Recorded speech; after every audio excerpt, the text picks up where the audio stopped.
การงานอย่างมันก็ต้องทิ้งหมดอะมาเฝ้าพ่อเฝ้าแม่กันมันขับตุกเนี่ยมีเป็นขบวนเลยให้เอาอย่างมาเปิ่งนะคันเนี้ยนอกจากธรรมะของพระพุทธเจ้ามาปลอบจิตปลอบใจมาเป็นติเปิ่งติระลึกถ้าเราเคยได้ประพฤติปฏิบัติหรือเราเคยได้ทำมาก่อนนึกไปย้อนตั้งหลังมันได้กระปะได้ขอจวบประตกประเสียงมันก็ม่วนอันนั้นก็ได้แปลงนั่นก็ได้ทำจนเป็นคลองของใจมาม่วนแต่เราบัดเคยได้ทำมาก่อนนึกอะไรก็ปะปะนึกอะไรก็ประจวบมันก็จะง่อมแล้วก็จะเครียดไม่ก่อนปูนหลายปีแล้วอายไปสบายเป็นนอนโรงพยาบาลก็ไปเฝ้าตกมาคืนมันได้ยินเสียงให้เสียงหุยพอเฮ้ยมาเฮ้ยมันเอิญกับแต่ป่อแต่แม่มันอย่างง่อมไม่ตุกขนาดไหนวะเนาะมันมามีติเปิ้ง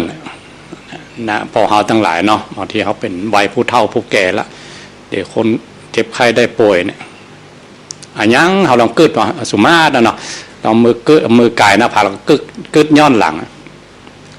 บอกว่าครอบครัวลูกเต้าล้านเลนเลือกส่วนได้นาเนี่ยมันเป็นปัจจัยเครื่องอาศัยแล้วมันเปิ่งมาได้ซากอย่างแต่ศีลธรรมกรรมฐานของพุทธเจ้าที่เขาได้เคยฝึกมาเคยได้ทำมันเป็นตียึดตีเหนี่ยวแห่งจิตแห่งใจเขามันจะม้วนมาดึงมางอมมันหม่นจิตหม่นใจจุ่มใจอึกนึกมันได้ทำมาได้มันเป็นตีเปิ่งแห่งจิตแห่งใจเขาเนาะรายการธรรมะมาแรงเนี่ยเหมือนกันสารธรรมยามแรงก็ไก่เสาะธรรมะดีๆที่ได้ทำได้เฮียนมามาเสาะมาเป็นตีเปิ่งคณะสัตยาทั้งหลายได้เป็นตียึดตีเหนี่ยวช่วงแรกนี่ก็ปะกันตัวอีกกันเนาะก็ขอนิมนต์ท่านอาจารย์ท่านพระครูอภิวัฒนวิกรมผู้ดำเนินรายการได้ดำเนินรายการต่อไปครับนิมนต์ครับขอกราบขอบพระคุณอาจารย์ท่านพระครูสุเมธธรรมเสวีก่อนที่จะมาร่วมสนทนากันก็ขออนุญาตได้ตักตายญาติโยมที่ติดตามฟังแล้วก็ชมที่ Facebook ตัวเนาะมีก็หลายคนหลายท่านโยมแม่สรินทิพย์บุญเลิศเจริญปอนเนออันนี้ตลอดทุกช่วงรายการทำได้ไปไหนก็ตึงเปิด Facebook ท่าอยู่ท่านก็ถ้าอย่าบ่ได้ปิดเลยเนาะ Facebook แม่สรินทิพย์นี่เว้นช่วงนั้นนะมันลูกกรุงเทพมาว่าจะมางานท่านอาจารย์ครับ11 ธันวาคม11 ธันวาครับแม่สรินทิพย์บุญเลิศโยมบงกฎเจริญคุปอันนี้โยมติดตามทาง Facebook ก็แจ้งพิกัดเนาะว่าอยู่ที่ไหนตัดใดอำเภอหยังท่านธนอัตรัตนศิริโยมสมยศปัญญาทะอันนี้ตุ้งแป้งน้องปายปอโลดโยมรินดาหลวงพ่อพระครูอดุลศิลกิจขอกราบใบสาหลวงพ่อวัดทัดคำโยมสมพรใจยาโยมสนอดีพร้อมอยู่ที่ไหนก็บอกกันเด้อเจ๊แจ่มใสท่านชนละนัดปุ่นเจียงดาวปุ่นเจริญปอนครูโกอนุวัตเจริญปอนเนอร์อยู่ห้วยแห่บ้านโฮงอันนี้ก็ครูโกนี่ก็เป็นโคศกกันนะเนาะโยมแจ่มใสแม่เดินเพนทิมบางหัวหน้าดุลท่านอดีตพัฒนาการอำเภอดอยหล่อเฮาหัวหน้าอดุลการจนะประโชดปีน้อยตุ๊กตาเจริญปอนเนอร์อยู่เวียงป่าเป้าแล้วแหมท่านหนึ่งก็โยมอ้วนโยมเกศรประเดชพระคุณหลวงพ่อพระเทพโกศลขอกราบไหว้สาพระเดชพระคุณนะครับหลวงพ่อหลวงพ่อจะออกจากการพักที่โรงพยาบาลหรือยังหมู่เนาะมาแน่ใจจะกลับมาพักที่วัดพัดศรีโสดาแล้วเนาะพระเดชพระคุณก็ขอให้หายจากโรคภัยไข้เจ็บไวๆเด้อพระเดชพระคุณขอกราบขอบพระคุณนะครับแล้วก็น้ำดื่มดงทองสายฝนกันทายวงบ้านม่วงโตนเหล่ายาวบ้านโฮงสุวคนเครือสารพูดดีทำดีเรือนขวัญใจกันทะจินตนาวงสงครามวัดทุ่งปากเก็ตไวสาท่านมหาเด้อก็เดี๋ยวรายการต่อผมเนี่ยเนาะท่านมหาวัดทุ่งปากเก็ตโยมแม่ทิติรัตน์พรหมมินขออนุโมทนา ทำงานไปโดยฟังไปโดยโอ้เจริญในธรรมเนอะโยมพินพินทองคำใสทนงศรีสกุลบุญส่งหมื่นถาเอาอันนี้ท่านมหาท่านพระมหาทนงขออนุโมทนาอันนี้อยู่โดยสเก็ตสันกำแพงอัมพันธ์แสงเพียรแก้วมาลิวันวิญญาเงือกอันนี้อยู่ที่ไหนโยมบะแจ้งพิกัดสกรรมเนาะนี่คำถามเข้ามาในโยมรินดาเดี๋ยวจะตอบเนอะเอาคำถามของโยมตอบก่อนเลยเพราะเตื้ออาตมาบ่ได้ตรวจ Facebook มาตรวจเมื่อรูนโอ้เป็นคำถามนักเหมือนกันช่วงเดียวสนทนาโยมเพิ่นว่าโทรบัดตันก็เลยพิมพ์ทาง Facebook เนี่ย Facebook ก็เลยบ่ได้พอก็เลยบ่ได้ตอบสกรรมจินตนาอินตะถ้าเป็นภาษาอังกฤษนี่ขอมาอ่านเนาะอ่านก็กลัวมันผิด ถ้าเป็นไทยยังแควนเนาะโยมกิตติยานี่อ่านได้สะกดได้สิริพรเนี่ยสะกดได้อยู่แล้วก็โอ้ท่านวัดดงฤาษีน้ำเพชรลำดวนแล้วก็มีสันเหมืองอัมพรอยู่สันเหมืองแล้วก็ถึงสองตนเลยเนอะอนุโมทนาให้ดงน้ำดิบปัสสังแล้วก็ธีรนุชพุทธพดุงยมอยู่ไหนมันได้แจ้งพิกัดอาตมาสักกรรมแล้วก็มีแม่สุทัศน์โยมทองคำมาตราชแล้วก็มีป่าซางโยมแม่สีพันอยู่ป่าซางเนอะอนุโมทนาโยมเล็กพันกลับโยมแม่อัมพันยานาตาลโยมแม่ชีจิตพานีอู่ทองออกจากวัดจันทร์มะละกาโยมแม่ชีเดิมเพิ่นเป็นอุบาสิกาแล้วก็เพิ่นบวชเป็นแม่ชีเนาะโยมจิตพานีแถมท่านหนึ่งก็โอ้เพิ่นอยู่สันปะค่อยนี่ดูอนุโมทนาเนอะร้านทวีรุ่งกลการสันปะค่อยนี่เนาะโยมบลาพรสุกเกษมสานิตพึ่งพรชัยมลีวันมีแห่มหลายคนหลายท่านเจริญปันสิงห์อนุโมทนาแม่ละวันสิริแก้วสิริชัยมงคลสกุลไทยเวียงตาการอนุโมทนาแห่มคนหนึ่งอยู่หนองจ้อมสันทรายสันปะตองก็มีมานี่บันทาชมพูเนอะขออนุโมทนาเนาะก็มีมาเรื่อยๆขออนุญาตย้อนไปที่คำถามของโยมลินดาโยมลินดานี่มีคำถามเกี่ยวกับการปฏิบัติกราบนมัสการพระคุณเจ้าอยากจะถามพระคุณเจ้าว่าเวลานั่งสมาธิจิตของเฮานิ่งแล้วเหมือนมีบางอย่างวูบเข้ามาในกายเฮาทำให้ร่างกายนักขึ้นก็เลยทำให้โยมตกใจก็เลยไปได้นั่งสมาธิต่อแล้วมันก็บางเตี้ยก็รู้สึกเบาๆเนี่ยรู้สึกเบาสบายอันนี้เป็นเพราะเหตุใดนะแล้วเราจะปฏิบัติจะใดเอาคำถามนี้ก่อนเดี๋ยวจะลืมครับอาจารย์ท่านพระครูครับคำถามจากครูอาจารย์ครับเรื่องกรรมฐานนี่มี2อย่างนะครับสมถกรรมฐานอย่างหนึ่งกับวิปัสสนากรรมฐานอย่างหนึ่งจะทำอันใดก็แล้วแต่ครับถ้าเราทำแล้วผลมันบังเกิดแสดงว่าเขาทำจริงมีอย่างเกิดขึ้นก็ตามมันมีอย่างเกิดขึ้นก็ตามครับขณะมีที่ลงอย่างน้อยบายังก็ยังบายังก็ยังครับถ้าสภาวะมันมาเกิดแสดงว่าเขาทำบ่ถูกอย่างหนึ่งครับก็ทำบ่แต้อย่างหนึ่งอ๋อครับถ้าเขาทำถูกตามตำรับตำราตามครูบาอาจารย์ตามครูบาอาจารย์เรียกว่ากัลยาณมิตรนะจะไปนอกครูครับทำตามครูบาอาจารย์ทำตามตำรับตำราแล้วก็ศิษย์มีครูอะครับและสภาวะต่างหลายพวกนี้มันจะเกิดแน่นอนครับมันตึงมี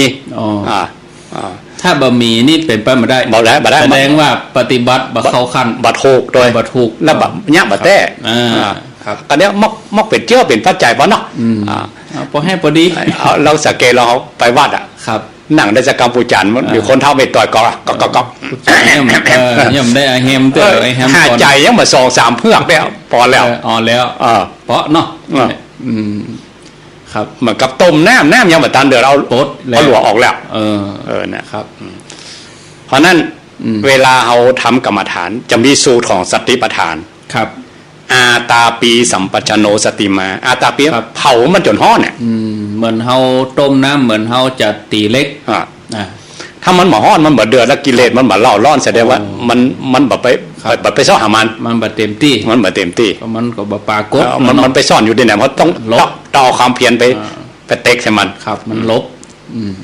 ขอยกตัวอย่างหน่อยเนาะครับว่าหลวงพ่อวัดมงคลวารีสมัยก่อนครับเพิ่นไปฝึกกับหลวงปู่วัดพระธาตุปู่มงคลธรรมกรตุลุง6แล้วก็เพิ่นจะอันพระราชทานเพลิงมาได้ก็ครับเดือนมกราเนาะครับตอนที่เปิ้นยังแข็งแรงเปิ้นไปฝึกกับหลวงปู่โอ้ครับวันนั้นเปิ้นว่ามันเกิดว่ามันก้ายมันเบื่อมันเมาแล้วนายก้ายไผจะมาอย่างใดเอาอย่างจะปิ๊กอย่างเดียวนะไผก็จ้างไผก็จ้างอารมณ์เขาว่าหลวงปู่ที่เป็นครูดีเนาะแล้วหลวงปู่แย่งได้จักจะมีวิธีจะได้ถ้าหยาบๆนี้เอากูอยู่แกก็เป็นว่าเนาะจะมอกได้แกก็ครับเข้าแปะหลวงปู่ว่าผมจะปิ๊กละวันนี้กรรมฐานม้วนเสือมันเบื่ออันจะห้ามอย่างใดผมก็ได้ปิ๊กละหลวงปู่ว่าไงวะปู่ว่าเนี่ยกะตัวเนี่ยกะมันมาแล้วมันกะอันเนี่ยกะกดแล้วเนี่ยกะตีเล็กก็กำลังฮ้อนๆเนี่ยกะเอากำเนี่ยกะเอากำเนี่ยกะอันตอนที่มันแบบก้ายมันแบบเบื่อมันเหมือนนายแสดงว่าเขาทำมาแท้ครับเขาทำแท้เสียมันมาแล้วลูกเนี่ยมันมาเป็นครูเนี่ยเนี่ยกะมันเนี่ยกะเต้าอี้ได้ว่ามันว่าแล้วก็ยกตัวอย่างว่ามันช่างเล็กเป่งเลยเนาะช่างเล็กเวลาจะตีเล็กคือเป็นภาชนะหรือเครื่องใจไม่สอยนี่มันต้องเผามันอ่อนกันครับถ้าเล็กมันแข็งๆมันจะบุบหรือมันจะตีหรือจะหลอมเนี่ยมันเป็นรูปเป็นร่างครับเขาใจความเพียรเข้าไปเนี่ยอันตุลุงเจอตัวนี้แล้วนะได้ของดีแล้วหรอก็อ่านมาได้เป็นเจือกจักไปเลยวันน่ะสะดุดใจปุ๊บครับปิกปฏิบัติอย่างเก่าครับอันนี้เหมือนกันจะไปละเขาปะอันอย่างก็จ้างเปลี่ยนเนาะอันอย่างออกมาชัดนั่นดีทุกอย่างละครับอย่างของโยมนี่หรอขณะนั้นมันมีที่ลงเห็นหน่อยโยมบันที่ตัวนักอย่างมีที่ลงเห็นหน่อยว่าอันว่าทุกอย่างมันเกิดแล้วมันดับได้ที่ก็ได้นะมันเกิดมันดับได้บะหมี่อย่างที่เกิดแล้วบดับครับอันนี้เรียกว่าเอาพระไตรลักษณ์เป็นที่ลงครับมันเหมือนจะอยู่เมินเนาะสภาวะนี่มันแน่ก็แล้วแต่ระยะแล้วแต่เอาความเพียรเอาขนาดไหนถ้าปัญญาเอาเว้ยปัญญาเอาแก่กล้าครับท่านอุปมาว่าเหมือนกับเอาบะหินโยนใส่ฝาปุ๊บก็ลุดเลยอันนั้นแสดงว่าพัดสาแล้วก็กระทบกับลุดแต่ถ้าเอาฝึกใหม่มันมาแล้วมันเป็นยางเหนียวอ่ะนั่นนะปุ๊บก็ติดอ่ะพ่องมันสภาวะมันม่วนอ่ะนั่งโป๊กกับไข่ปะอย่างกองหาอย่างไม่จะมาไม่ได้จะมาก็เลยแบบสงบในท่าของสติปัฏฐานสูตรทุก4ข้อทุกตัวนะละความพอใจและไม่พอใจในโลกนี้เสียได้เงี้ย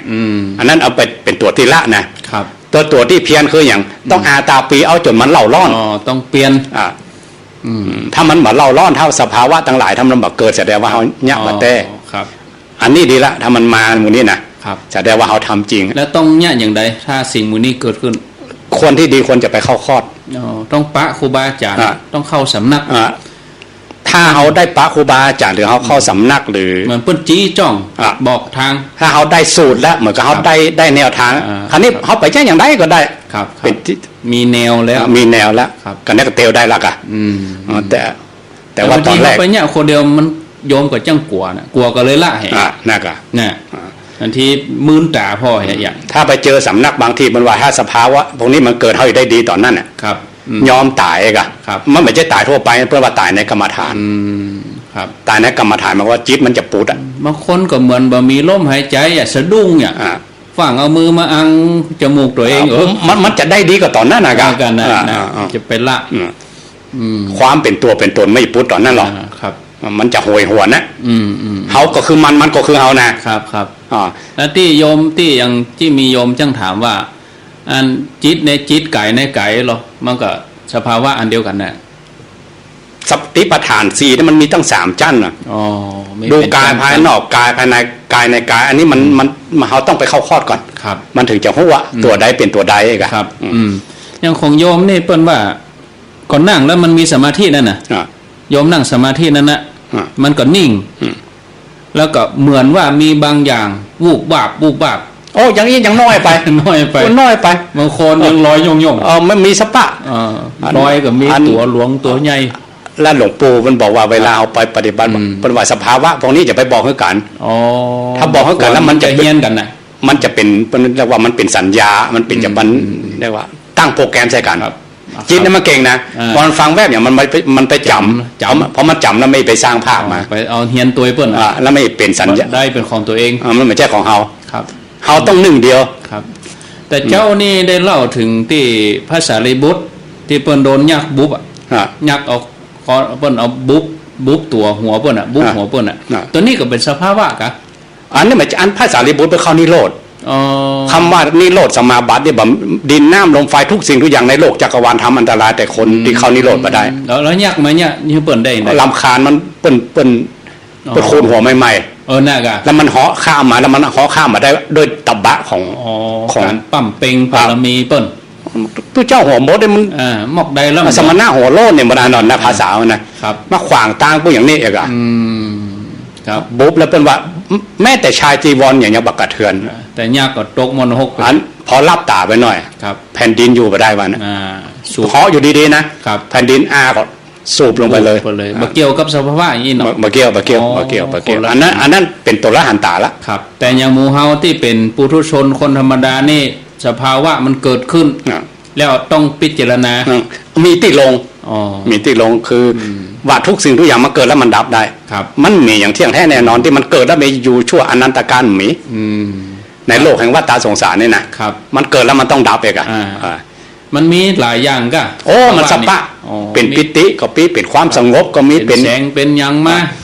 เรียกว่าวิปัสสนุปกิเลส10อย่าง ครับ แต่ผมท่องมาได้เสี่ยงเนอะ อ่า แต่ว่าถ้าอย่างเกิดตอนที่เขาปฏิบัตินั่นนะ งานไหนชัด อืม เนาะ อ่า เอาตัวนั้นเป็นกรรมฐาน อ่า ครับ แต่จะไปตกใจ เอาไปตกใจมันเปิ้นอย่าฮื้อของดีเขาไล่กัน มาแล้ว มาแล้วอ่ะ เขาก็ต้องเอาตัวนั้นมาพิจารณา อ่า โอ้ครับ ถ้าหันมันดับต่อหน้าต่อตานะ ครับ และปิติไม่เกิดแล้วกันเนี่ย อันนี้คือ แสดงว่าของจริง เข้าขั้นละ อ่าถ้ามันเกิดแล้วมันบัดดับมันดื้อท่านแสดงว่า บ่ได้เตี้ ส ย ติปัญญาเขาบกคมเด้อ มันต้องก้าวหน้าเนาะ ต้องก้าวหน้า ปฏิบัติต้องก้าวหน้า ถ้ามันบัดดับหรือถ้ามันแบบแจ้งเหรอ ครับ ก็กั้นแหละ อ่า กั้นหรือว่าอาตาปีอะ ครับ กั้นเอาหันนะ เพียนเอา เพียนเอา มุ่งมั่นเอา อ่า ครับ วิริยะธรรมดานี่ยังไม่ใจนะ ต้องหลายจัน เอาจนอาตาปี ยก จนมัน ขึ้นมา จนมันเดือดร้อนอ่ะ ครับ กิเลสมันอยู่บ่ได้ อยู่บ่ได้เลย มันเดือดร้อนอ่ะ มันลบไปที่ไหน เปิดช่องพอปะหมดเฮ้ออยู่เนาะ อ่า หูจักแล้วเนอะไหม กับ นี่ กับอุปมาว่าเหมือนกับกูมาซ่อนอยู่ที่นี่อ่ะ เออ แล้วมาหู้จักบุญได้อย่างไร อยู่ เออ เอาโจทย์มันยอม เอาจนมันยอม อ๋อถ้ามันยอมแล้วก็คือเฮานี่แหละ จะ มันจะยอมด้วยอย่างมันยอมด้วยไปพระไตรลักษณ์ของพระพุทธเจ้า อ๋ออันนี้จังทุกขังหน้าตา มันอยู่บ่ได้ เพราะว่า ครับ ทุกสิ่งทุกอย่างในโลกนี้มันอยู่บ่ได้ครับ มันอยู่ในกฎแห่งพระไตรลักษณ์หมดอ่ะ ตัวกิเลสนี่มันก็จะฮื้อยั่งยืนติ๊กๆอ่ะนะ มันเป็นตัวตนหรอก อ่า มันเป็นตัวตน มันจะแย้งต่อไตรลักษณ์ ไม่แย่งต่อไตรลักษณ์มันเป็นตัวเป็นตน ครับ เพราะมันเป็นตัวเป็นตนนี่ไม่ต้องเดินทางท่องเที่ยวในโลกวัฏสงสารนะ มันจะต้องมีตัวมีตนอยู่ ถ้ามันมีตัวมีตนนี่มันสยองหรอก มันมีตี้อ่ะ มันมีที่มันโห้ยไปเกิดที่ไหนอ่ะ มันมีของเล่นมันเนาะ มันกลัว ครับ ท่านเทียบว่า อ่า มันกากาฝากเนี่ยนะครับ ความเป็นตัวเลยตัวนี่นะ มันอยู่กับต้นไม้ ต้นนั่นต้นนี้ต้นมะม่วงมะยม ถ้าต้นไม้ตายแล้วมันหู้เหมือนกันว่าไม่ต้องตายมันมีน้ำเลี้ยง เอาแล้วเนี่ยใดอะตอนนั้น อันนั้นมันกลัวพระไตรลักษณ์ ครับ พอพระไตรลักษณ์มันกลัวว่ามันอยู่บ่ได้แล้ว ครับนี่โยมนี่จะต้องเอาไตรลักษณ์เข้ามา แต่ว่าทางที่ดีคือไปเข้าคอร์ส ครับ ต้องปะครูบาอาจารย์ แล้วก็เขาได้แนวทางมาเขาไปมันจะก้าวหน้าได้โวยดีกว่าเขา นี่ ทำด้วย เรา ตัว ฟังโยมฟังก็เอาไปปฏิบัติพอแห่งกรรม อ่ะ เนาะถ้าว่ามันอารมณ์หรือว่าสภาวะนี่มันเกิดขึ้นมาแถมก็เนาะ อ่ะ โอ้ ชอบที่ลง ครับ ถ้าว่ามันใจมันรู้อยู่จะขาดในยอม อ่า เพราะว่า ชีวิตสังขารร่างกายเนี่ยมันเป็นพระไตรลักษณ์อยู่แล้ว ครับ เอาเป็นพุทธปูจาอีกอะ มันไม่ใช่ตายแต่มันจุ ถวายชีวิตเลยมันจุเวลาเราไปเข้ากรรมฐานนี่ครูบาอาจารย์เปิ้นถึงบอกเหรอถวายชีวิตไปเลยมันเล่ามันไม่ใช่ตายแต่มันจุครับมันจุอาจารย์ท่านพระครูประเด็นนี้เอานี่เขาจะต้อง ผมก็เดียมเหมือนเด้อประเด็นพระคุณพระราชธรรมวาทีวัดประยุรวงศาวาสเดี๋ยวทุกคนก็มาชมขอกราบนมัสการนะครับประเด็นพระคุณนะครับแล้วไปฟังเมืองเขาหัวก็เพื่อกับอย่าเก็บเล็กผสมน้อยเพื่อกับม่วนของเพื่อนก็ฮะถ้าคนไหนไปเข้ากรรมฐานนี่นะครับจะหูตัวนี้ดีว่าความเป็นตัวนี้มันโหยหวนนะครับเมื่อก่อนเขาก็คือมันก็ของเขาละเขาบอกเอามันละเอกแล้วเขาจะไปไหนเขาไปตัวผู้ใดเจ้ามันมือไปก็ต้องเอาชีวิตนี่จิตวิญญาณนี่ถวายพระพุทธเจ้าเป็นพุทธปูจาเลยยอมเลยเขายอมแล้วไปดับปุ๊บมันก็เจือกปูดครับก็ปูดพอดไปกันเนี่ยไปไหนก็บอกว่าเนี่ยเขาก็มาถึงเนาะเปิ้ลครูบาอาจารย์เปิ้ลไหวอันเขาปูดแล้วก็ข้ามไปแล้วมี2 อย่างครับมันเรียกว่าตัดทางฆ่าประหารกับสมุทเฉทประหารตัดทางฆ่าคือมันเปิ้ลขึ้นไปจิมพอก่อนว่าเหมือนกับนกอยู่ในกรงแล้วเปิ้ลเอาเจือกมัดแข่งไว้ครับพอมัดแข่งแล้วมันเปิดกรงอ่ะครับบีนกโอ้โลกนี้กว้างใหญ่ไพศาลแล้วก็จีเจือกมันมัดตีนไว้ก็จักเข้ามาในกรงอย่างเก่าดึงมาเห็นแต่ถ้าสมุทเฉทเนี่ยเหมือนกับนกที่มันมีเจือกครับเปิดบินปล่อไปแล้วปิดเข้ากรงละไปไหนบ่หัวไปละไปไหนบ่หัวลุดออกเลยไปเลยครับอันนี้เป็นของพระอริยเจ้าเป็นเขาก็ยังมาถึงเนาะแต่ว่าอย่างพวกเขาทั้งหลายเนี่ยเวลาเขาทำกรรมฐานเข่งเขาเนี่ยแล้วไปอย่างฮื้อจิมเวลาข้ามมิติไปไปจิมต้องมีครูบาอาจารย์ที่เพิ่นก็จังมีสอบอารมณ์เนาะปฏิบัติไปถึงไหนเพื่อจะแก้ให้เขาเนี่ยอย่างโพธิสัตว์เจ้าเนี่ยอย่างจาดสุดท้ายของอนิยตะอย่าง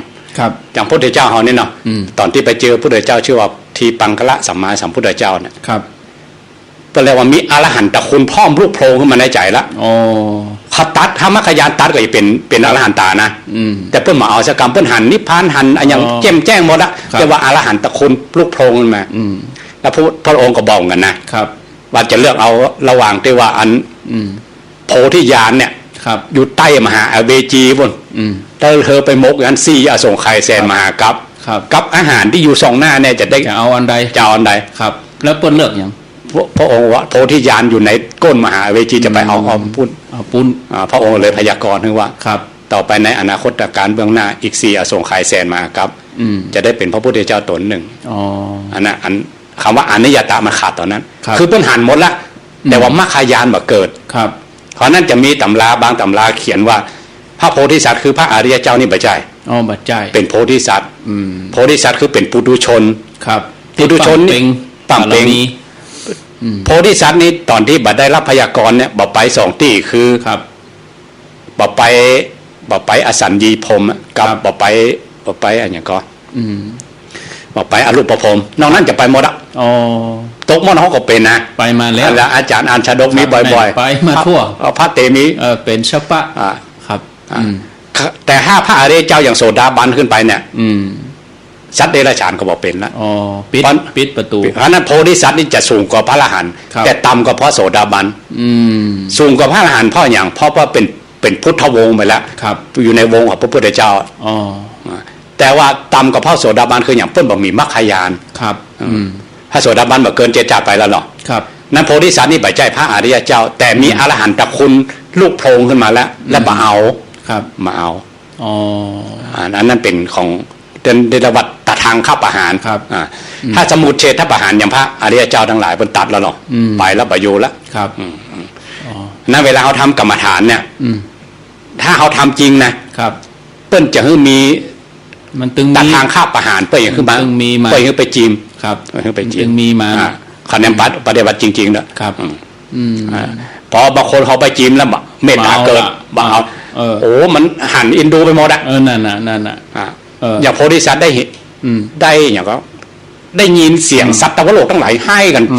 ทั่วโลกวัฏสงสารไปไม่ได้แล้วว่าน่ะอินดูเขาอินดูต้องขนคนหมดนี่ไปหมดต้องขนก่อนต้องขนเขาไปก่อนปณิธานของโพธิสัตว์ว่าอัน จะมีอย่างนั่นทุกคนว่า ครับ ของเขาตัวเก่าเป็นคนสุดท้ายวัน อ๋อ แต่ก็ต้องเต็มอะมันก็เต็มมันไปจะคนสุดท้ายอะ ครับ แต่ใจเพิ่นเป็นอย่างอัน อืม ขอคนเขาไปก่อน ครับ แต่ตัวเก่าอีก อินดูเขา ไอ้รู้เขาเดาตัวเก่าอีกไปมาลูน พอเหมือนลูกเหมือนหล้านเออ แต่ว่าพอเต็มจริงๆพระองค์ก็ไป แต่คนไปได้กลุ่มหนึ่งเอาไปเสี่ยง เออ ก็ล้อตน ละหมู่เฮาไว้ ล้อตนไปหรอเนาะ ครับ แต่พวกเขาทั้งหลายที่เขามาเกิดเนี่ยนะ อ่า พระองค์ยกย่องมีบุคคลที่ยกย่องก็คือ ครับ โพธิสัตว์กับอสีติมหาสาวกเท่านั้นที่เกิดและมีกุล อืม นอกนั้นพระองค์บอกว่า อืม บายสรรเสริญการเกิดไม่ได้ขี้ไปเล็บมัน ครับ เกิดแล้วมันตุกอ่ะ ครับ เขาเกิดมามันยังฮอบหัวเพี้ยงกันมาขี้เห่อหมดอ่ะ ก็จะต้องมาเวียนว่ายแต่เกิดอยู่ล่ำไป ครับ อืม เกิดมาก็ต้องตายเกิดมาก็ต้องตุก อ๋อวนเวียนกันอยู่นี่ ครับ อ๋อครับ อันนั้นถ้าเขา มันก็เข้ามาเจอของดีแล้วเนาะ ครับ ถ้าเอาถ้าจานนี่บัได้โสดาบันเนี่ยนะ อืม เพื่อว่าขาดทุนเหมือนกันนะ อ๋อเสียเวลา ค นะ รับแล้วอีกอย่างหนึ่งถ้าต้นบัได้หวังเป็นพระอริยเจ้าครูบาอาจารย์บางตนเนาะ ครับ ปกติสร้างบารมีต่อเนื่องถ้าทำน้อยก็ได้นัก ปั่มเปง ฮะถ้าเกิดในยุคที่มันเป็นศูนย์ยากรรมอ่ะ ครับ ทำนักหนาปาป้านอย่างอังกุระเทพบุตร เอา อะ มาได้หยังอะ มันได้แต่มันน้อย นะ อืม มาเต้า มันมาเต้า เต้าตอนที่มีพุทธศาสนาปฏิสถาน มันทำสังฆทานครั้งหนึ่งมันคุ้มอ่ะมัน ครับ มันคุ้มมันโลกวัฏฏะสงสารนี่บ่ยากจนเลยอ่ะ พูดถึงว่ายังยุคบเดียวเนาะ อ่า โอกาสญาติโยมจะได้สร้างบารมีนักเนาะ หนัก บุญกุศลก้าพระเทนเน้นน้อยเนาะโอ้ แม้จะทำน้อยเดียวก็ได้นัก ครับ ถ้ายุคที่มันเป็นศูนย์ยากรรมเนี่ยมันมีพระพุทธเจ้าหรือมี อ่า สังฆะมันมีเนื้อนาบุญเนี่ยมันทำ กัน นักหนาปาป้านมันก็ได้น้อย นึกอย่างใดก็ได้ อ่า อย่ามันมีตี้ อ่ามั มันมีโอกาสอย่า อ่า อืม แต่ถ้าเราเดินทางได้ถูกต้องมีครูบาอาจารย์ประคับประคองเนี่ย อืม พระองค์บอกในท้ายสติปัฏฐานสูตรเลยว่าธรรมะขององค์บ่มีปีที่8 อืม แน่นอนเลย ครับ อืม อืม นั่นน่ะ เอาต้องเอาแต่เลยเนาะ ต้องแตกอ่ะไปย่าเล่นๆ รอๆเล่นๆ มันมีลูกฟุกมันมี อ่า มันมี ครับ ต้อง โอ้สาธุก็อนุโมทนากับโยมเนอะที่ถามมาก็คนตั้งหลายก็คงจะได้ฟังคำตอบแล้วก็เข้าอกเข้าใจตามที่ท่านพระครูสุเมธธรรมเสวีได้อุจาไปเนาะต่อไปมีคำถามแหมคำถามหนึ่งอันนี้ค้างไว้แต่ว่าอยู่เมืองจี้ละปูนก่อนที่จะไปเมืองจี้เดี๋ยวตักญาติโยมผ่านระบบ Facebook นี่ฮะสักช่วงหนึ่งเนาะอันนี้อยู่โป่งเทวีเวียงป่าเป้าอนุโมทนาแม่วางฟังชัดเจนดีสีมงคลต้นพึ่งสีมงคลต้นพึ่งนี่อยู่ป่าซางแล้วก็มีแม่เครือวันเรื่องดินถิ่นล้านนาวีรศักดิ์อุนันกาศพันนีปันตาแก้วแล้วก็มีแม่สีพันเต่าไหอยู่อำเภอสันทรายท่านพระธีรพงศ์เปล่งพงธาทิพย์แม่จันเรือนใสท่านพระครูสุจิตปัญญรัตน์วัดบันแปะแล้วก็แม่สุจินศรีนันตาแล้วก็หมายมีวิรัตมาเรื่องอนุโมทนาโยมกองคำทิศบงดวงสอนศรีหธีรวัตรโอ้ท่านมหาธีรศักดิ์อยู่ปุ่นพระสิงห์ยูเค กี่โมงหมดท่านมหาพระสิงห์อังกฤษวันนี้วัดพระสิงห์อังกฤษสันปะตองเนอะปีนานแดงอนุโมทนาสาธุแล้วก็ท่านนายกถนอมก็เข้ามาในขออนุโมทนาท่านนายกถนอมท่านนายกเทศมนตรียางคามท่านพระครูวัดใหม่พัฒนาท่านพระครูสถาพรพัฒนารังสีคนลุ่มน้ำวางนัทธิกากัลยาวงนันตานวลนิตสวชาติฟังอยู่7 ยอดอันนี้โยมกันทิกาอยู่7 ยอดต่อไปก็มีลุ่มน้ำวางจรูนท่านจรูนปหลวงจรูนอินใจคำลาวันมนเทียนทิดาดินอนุโมทนาแม่กันตีเนอะโยมกัญญาจานะประกายปันทะนันแล้วก็ท่านพระครูวัดนาเหลืองนอกอำเภอเวียงสาจังหวัดน่านก็พระคุณเจ้าก็มาจัดหลายท่านพระครูหลวงพ่อท่านพระครูอดุลศิลกิจวัดถัดคำ พระเดชพระคุณหลวงพ่อพระเทพโกศลวัดศรีโสดาที่สำคัญที่สุดคือพระเดชพระคุณท่านเจ้าคุณพระเดชพระคุณพระราชธรรมวาทีพระเดชพระคุณวัดประยุรวงศาวัตรเนาะ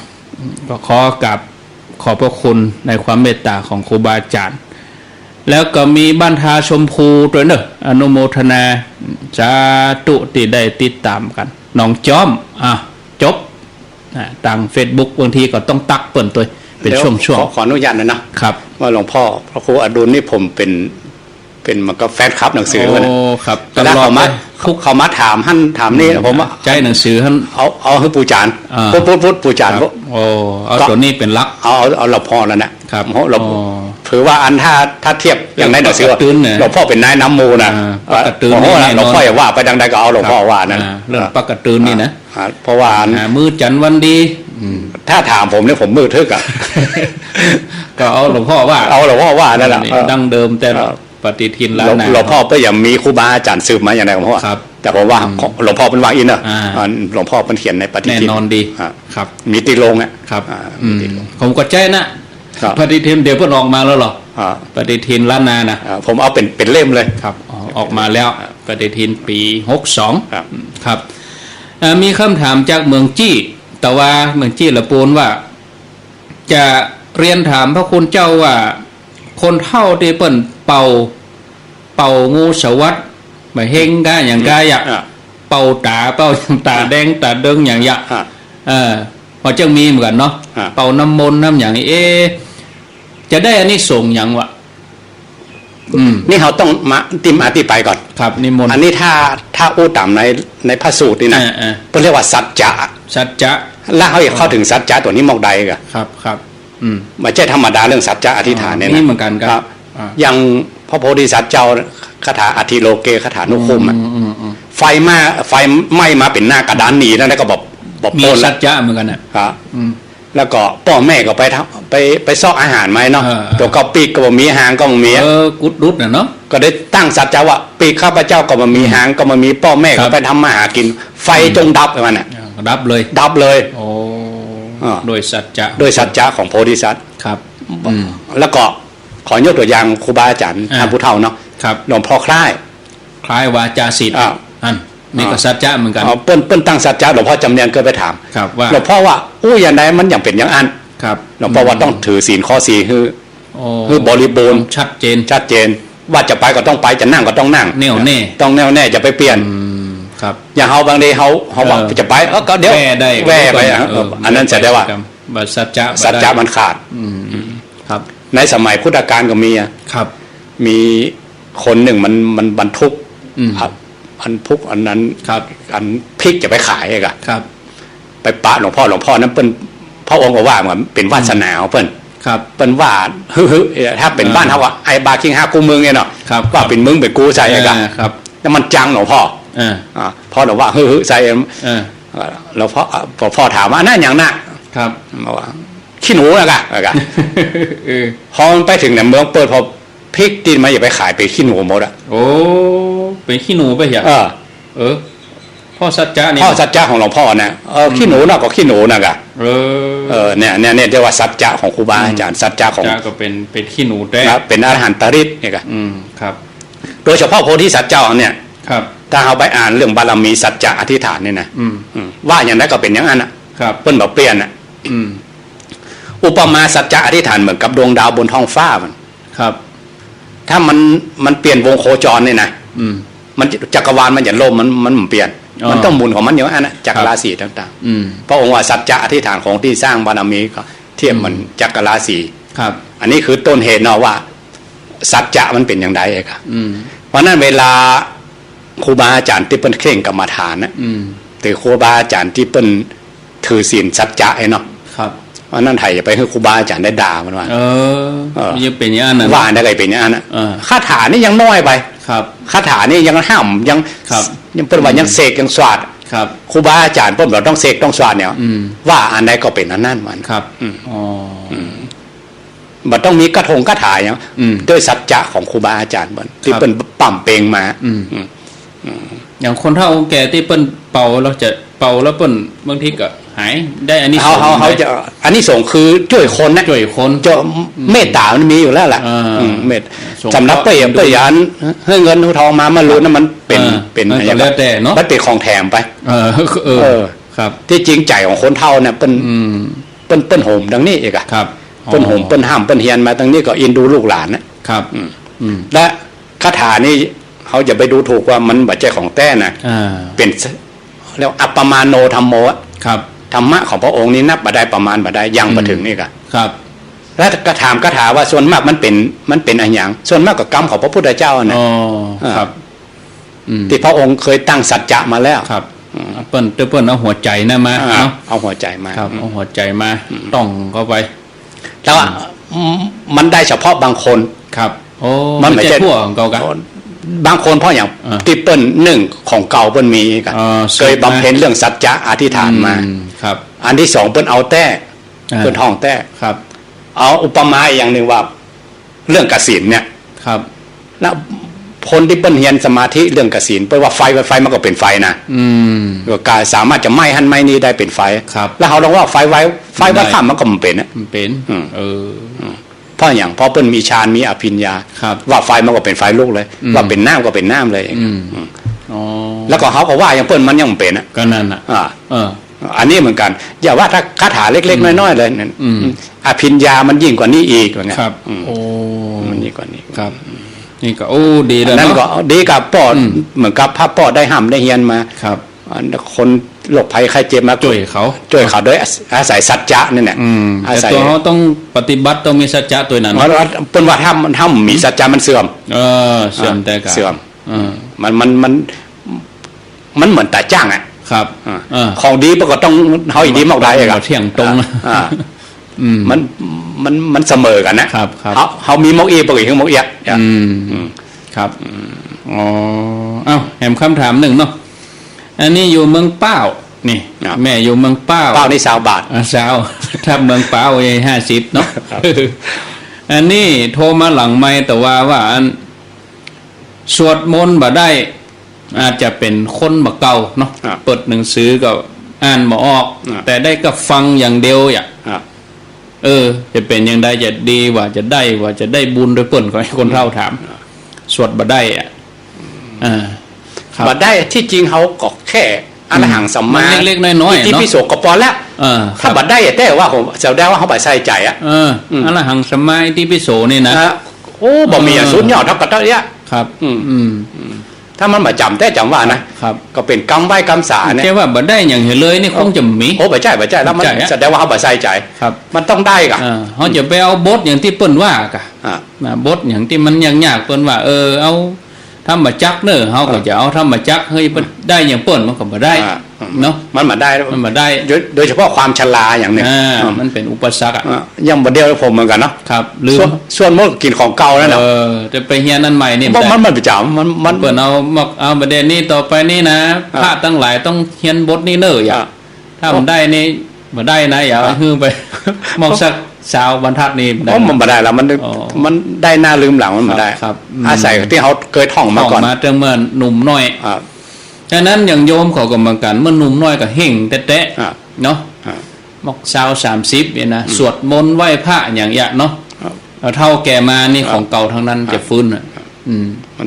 มันพอนึกถึงย้อนหลังว่าโอ้เขาได้ท่องมาแล้วหลอดแล้วเอาของใหม่มันถึงมาได้มันถึงมาได้เลยเนาะโอ้แต่เพราะนั้นถ้าเขาเผลอไปอีกหรอครับถ้าเขาบอกเคยท่องก็อย่างใบไม้เอาก้านเอาตอนเท่าอย่างแม่เนี่ยมันได้อะมันมาได้เพราะนะบัดได้แต่บัดได้ว่าก็ขอได้อรหังสัมมาเนี่ยนะเนาะบทพุทธคุณธรรมคุณสังฆคุณอีตังหยาดน้ำวันตาหลวงวันตาน้อยถ้าเรื่องการบรรลุธรรมเนี่ยนะครับการสาธยายนี่เป็นอันดับ2นะอันดับที่1คือฟังธรรมมี5อย่างเรียกว่าวิมุตตายตนะมี5ข้อฟังวิมุตตินี่แปลว่าหลุดพ้นอายตนะแปลว่าที่ต่อเข้าถึงเอกให้ได้เข้าถึงธรรมะของพระพุทธเจ้าได้ด้วยอย่างใดพ่องครับอันที่1สูงสุดคือฟังธรรมบัดต้องอย่างสมัยพุทธกาลเอาบนฟังธรรมอย่างอัญญาโกฏัญญะเขาเนาะสาวกทั้งหลายเนาะมูที่เต็มมาแล้วจะเรียกว่าคิดปะพิญญาฟังธรรมพระพุทธเจ้าก็ไปเลยอันนี้สูงสุดสำเร็จธรรมดวงตาหันธรรมอย่างที่2ลดลงมาหน่อยครับ ฟังธรรมมาได้ก็เอาธรรมของพระองค์มาสาธยาย อ๋อ เนี่ สายธยายคือมาสวดมาว่า เอามาว่ามาเอาจนขึ้นใจ มาเต็ดมาสอนนี่กัน อ่า อืม อันนี้ว่าสาธยาย ครับ ลดลงมา อืม อันที่สามฟังก็ยังมาได้ สาธยายก็ยังมาได้ ได้เด้อ ก็เอาตัวเก่าที่ตัวเก่าเคยคล่องปากมา ครับ เข้าใจมาเอาไปอธิบายคนอื่นฟัง โอ้ ว่าธรรมะของพระองค์เป็นอย่างอีน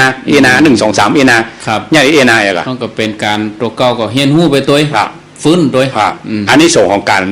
สาธยายทำกับไปแจกแจงคนอื่น ค นะ รับ อืม ตัวเก่าได้บรรลุธรรมต่อนั่นไว้ อ๋อ ต่อที่อธิบายคนอื่น ครับ ฟัง ที่เออ แล้วอันพออธิบายก็ยังบัดได้ด้วย ได้เตื้อ ต่อไปคือครบคือแตกอันนะ อ๋อ ตึก ตรึกตรอง ตึกตองเอา ครับ ภาษาบ้านเฮาก็บอกว่าครบคือแตก ครับ การเอาฮั่นนะมันเป็นอย่างไรก็เอ๊ะอยู่ฮั่นนะเอาจนมันลงอ่ะ อ่า อืม เอาจนหู้ เอาอย่างแม่ที่ว่านั่งสมาธิอันน่ะ ครับ สภาวะตัวนั้นเกิดตัวนี้ เต้ง เกิด เนาะ เต้งเอาละ เต็งเอาเต็ม เต้ง ที่ เต้งว่าเอามันเป็นพระไตรลักษณ์เอา อ่า ถ้ามันหมาย เห็น พอมันก็มอไม่เป็นไตรลักษณ์มกใดไม่อย่างเป็นอย่างไร ความจริงธรรมะพระพุทธเจ้าเป็นอย่างไร อ่า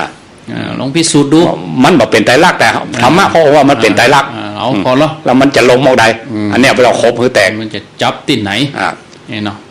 ถ้าทำอย่างนี้มันก็ยังมาได้เตื้อ ได้เตื้อแหมเหมาะ อันที่ห้าคือภาวนาธรรม อ๋อ ต้องมีกัลยาณมิตรต้องมี ครับ ครูบาอาจารย์ ต้องนับ1 2 3 ต้อง ต้องเจริญสมถะต้องเจริญวิปัสสนา ครับ ต้องเจริญอิริยาบถ ครับ ต้องสร้างบารมีทุกข้อละ อ่า ถ้าข้อสุดท้ายเลยเรียกว่าสร้างบารมีในโลกวัฏสงสารมาอย่างอ่อน ครับ ต้องกั้นเอาเต็ม โอ้ อันเนี้ยถ้าอันเขาอย่าไปเอาอันที่สองนี่มันบางทีมันยากเหมือนกันนะ ยาก ถ้าบ่ได้ถึง5 อันนี้ยังได้เตื้อเหรอ แสดงว่าเขาแบบใส่ใจละ เออเนาะมัน ก็ ต้องได้สักอย่างหนึ่ง พระองค์ตัดไว้เลยนะ ถ้าคนไหนบาไปอย่างสักอย่างเนี่ย เป็นโมฆะบุรุษมานะ อ๋อ ปอโคโลก เป่าหกโลกเสียเวลา อ่า เสียจัดเกิด เสียจัดเกิด อันนี้เขาว่าคนเดียว แต่ว่าพระองค์ เออ ตัดไว้แค่ว่าโมฆะบุรุษ โมฆะไม่ได้ครับ โมฆะนี่แบบจะหยาบเนอะ คือแบบว่าคนที่มันมีอย่างนั้นมันเป่าโคโลกอ่ะ เป่าหกโลก อ่า โมฆะบุรุษ อ่า ครับ เป่าโคโลก อ้าวเนาะเดี๋ยวนี้เวลา13 นาฬิกากับแถม53 นาทีก็เดี๋ยวจะวางสายศรัทธาญาติโยมได้โทรมาเราก็จะแบ่งช่วงไปอย่างนี้เนาะมีคำถาม เพราะว่าวันพุธนี่จะเป็นรายการสนทนาปัญหาธรรมะก็ดีปัญหาต่างๆ ก็ดีที่ญาติโยมเขาทั้งหลายจะถามเข้ามา 0998366322 เอาเจริญปอนติดแล้ว พระประการเจ้าเลยขอถามก็แล้วเจ้า โทษจากไหน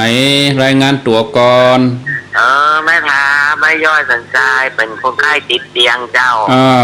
แม่ย่อย ให้ สัน ถาม ทรา ว่าย เวลานอนสมาธิเนี่ยตัวมันลอยขึ้นอ่ะ ก็คล้ายๆกับคำถามที่ต้นตะเกียแม่ ต้นรายการตะเกียเหมือนเดียวกัน คำถามเหมือนเดียวกันเนาะถือว่าตอบไปแล้วเนอะแม่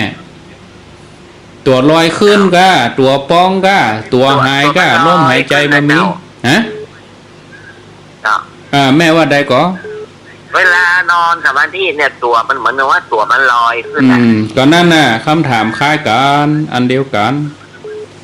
ทำนองเดียวกันแม่เนอะทำนองเดียวกันอย่างโยมตะเกียตัวเบาตัวนักคล้ายๆกันโมทนาเนอ เจ้า สาธุคำถามก็คืออันเดียวกันเป็นห้องวัดสภาวะนะเนาะโยมเจริญปอนสายที่2จากที่ไหน จากบ้านใหม่หนองหอยคนพิการทางสายตาท่าน น้องหอยได้รอเฮานี่เนาะ ครับ ว่าจะได้ โตท่าน